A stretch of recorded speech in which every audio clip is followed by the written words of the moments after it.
अस्सलामुअलैकुम। मोहम्मद अज़हर सिद्दीक़ अपने YouTube channel के साथ हाज़िर खिदमत है।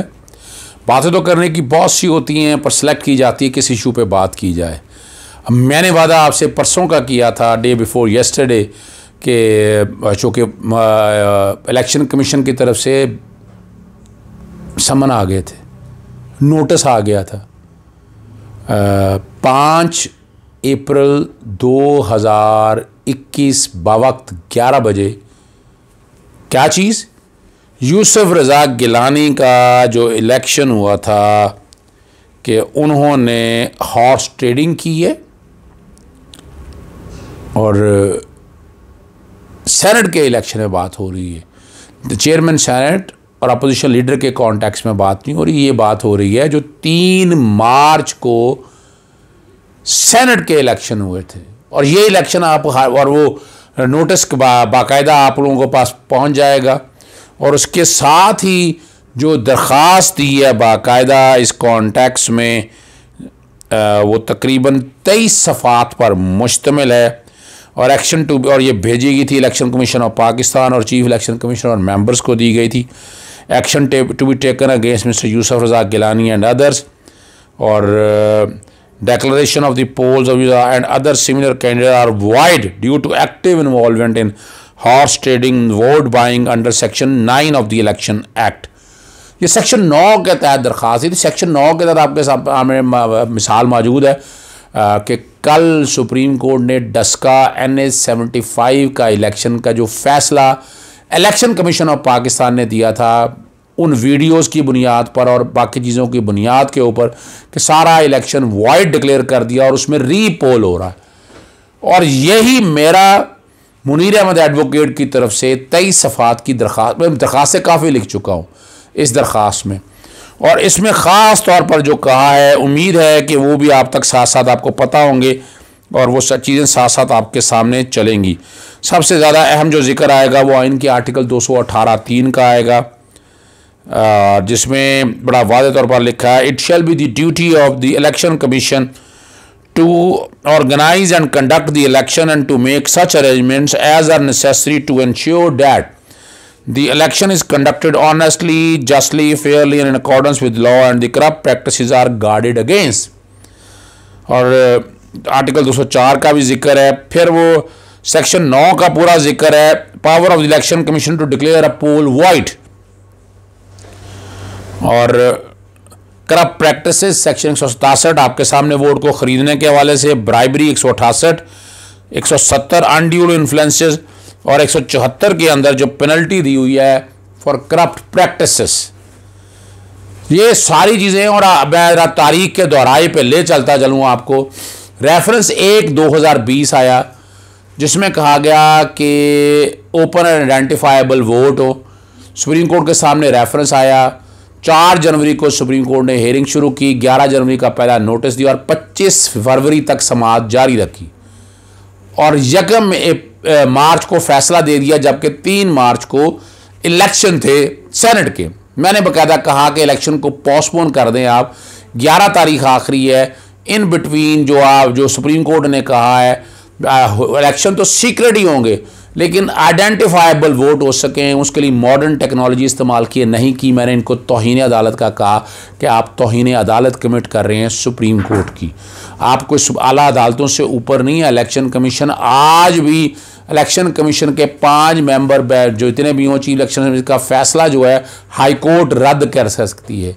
हाई कोर्ट को इख्तियार है जुडिशल रिव्यू आर्टिकल 199, और सुप्रीम कोर्ट 184(3) के तहत भी है 185 में, यानी अब अपील जब आप फाइल करते हैं इलेक्शन ट्राइब्यूनल के फैसले के खिलाफ तो वो सुप्रीम कोर्ट के सामने जाती है। अब इलेक्शन कमीशन का जो फैसला जब आप चैलेंज करते हैं इस कॉन्टेक्स्ट में तो वो सुप्रीम कोर्ट के सामने जाता है। तो ये रिकॉर्ड की चीज़ें मौजूद हैं।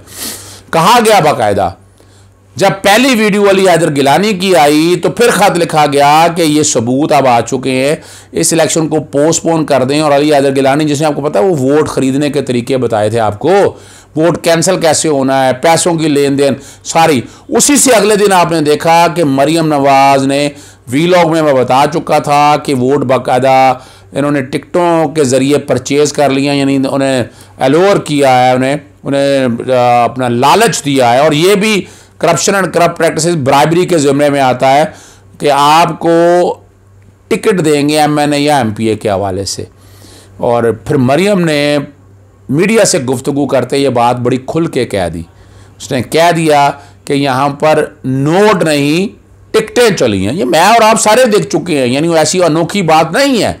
आसिफ अली जरदारी साहब ने भी ये कह दिया और आपने और हमने सब ने देख लिया कि ये सारी चीज़ें रिकॉर्ड के ऊपर आ चुकी थी। अब इलेक्शन कमीशन के पास ये इख्तियार है, बार बार दरवाज़ा खड़खड़ाता रहा हूँ मैं। 62 और 63 पर अमल दरामद करने के लिए भी, करप्शन और करप्ट प्रैक्टिसेस रोकने के लिए भी इन्हें हाई पावर कमेटी बनाने का कहा गया।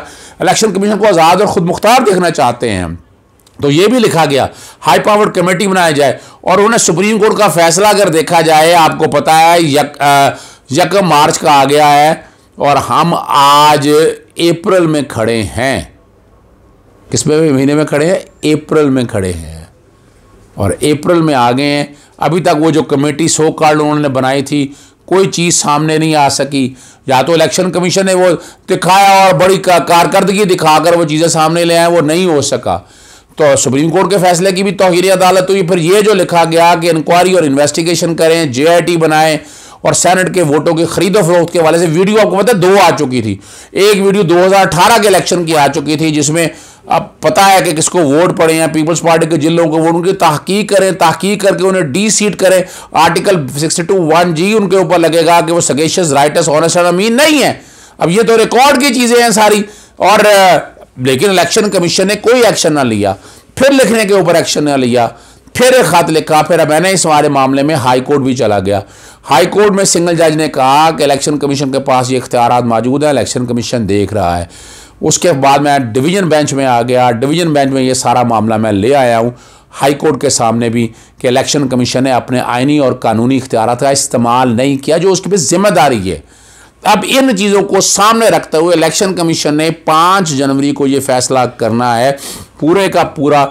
और यही डस्का की इलेक्शन की बेस को सामने रखते हुए जो प्रेसिडेंट सेट कर दिए हैं, जो पैरामीटर सेट कर दिए हैं, उनको अगर सामने रख के सेनेट का इलेक्शन पूरा वॉइड डिक्लेयर करें और यहाँ पर रीपोलिंग हो। और अभी तक जो मज़ेदार बात यह है, PTI की तरफ से भी मामला आए हैं, मैं जो कि पब्लिक इंटरेस्ट में सारे मामले लेकर आया हूँ। अगला जो अहम इशू है, हफीज़ शेख साहब ने अब चूँकि नोटिफिकेशन जारी कर दिया, मैंने नोटिफिकेशन रोकने के लिए कहा था तो इलेक्शन ट्राइब्यूनल में अपील फाइल करनी थी, वो अभी तक हफीज़ शेख की तरफ से आ नहीं सकी। वो अपनी वजारत से भी चले गए हैं और मामला सारा हवा में है या लिम्बो में है। और हफीज़ शेख मेरा ख्याल है वो चैलेंज नहीं करने वाले। अब रेमेडी यही है, इस रेमेडी पे इलेक्शन कमीशन को देना है कि वो अपने आइनी इख्तियारात इस्तेमाल करे, अपनी कानूनी इख्तियारात इस्तेमाल करे और फेयर एंड फ्री इलेक्शन या ऑनेस्ट और ट्रांसपेरेंट इलेक्शन और करप्ट प्रैक्टिसेस गार्डेड अगेंस्ट करने के हवाले से क्या इकदाम किए हैं। और अभी तक भी कोई इंक्वायरी या कोई उन्होंने ऐसा बनाया नहीं है कि जो इसकी तहकीक कर सके और उन लोगों के खिलाफ वाकई इकदाम, सख्त इकदाम ले सके। अगर सख्त इकदाम लेंगे तो आने वाले दिनों में बेहतरी की उम्मीद, गुंजाइश रखी जा सकती है। अगर नहीं लेंगे तो फिर ये मामला फिर ओपन रहेंगे। इलेक्शन कमीशन ने अगर अपने इख्तियारात का उस तरह इस्तेमाल डस्का में किया तो उम्मीद मैं रखता हूँ कि इन इलेक्शंस के अंदर भी इसी तरह ही सेनेट के इलेक्शन में वो इख्तियारात इस्तेमाल करें। और देयर इज़ एवरी पॉसिबिलिटी कि सेनेट का सारा इलेक्शन जो है ना वॉइड डिक्लेयर हो सकता है। वो अलग बात है, यूसुफ रज़ा गिलानी उसको चैलेंज करे, अगर हमारे खिलाफ फैसला आएगा तो हम भी उसको चैलेंज करेंगे। हमने तो शहादतें इतनी दे दी हैं, इतना डाटा दे दिया हुआ है उनके पास कि वो इलेक्शन कमीशन अपने इख्तियारात अगर इस्तेमाल करे तो सेनेट का इलेक्शन सेट असाइड हो सकता है। और अल्टीमेटली उसके बाद वो अपोजिशन की सीट्स के हवाले से भी जो मसाइल आएंगे अपोजिशन लीडर के हवाले से वो भी आ सकते हैं। 5 अप्रैल 2021 को समाअत के लिए इलेक्शन कमीशन ने अपने पास केस रख लिया है। मुनीर अहमद की दरख्वास्त इंशाल्लाह पेश होंगे। इजाज़त दीजिएगा। अस्सलाम वालेकुम, खुदा हाफिज़, पाकिस्तान जिंदाबाद।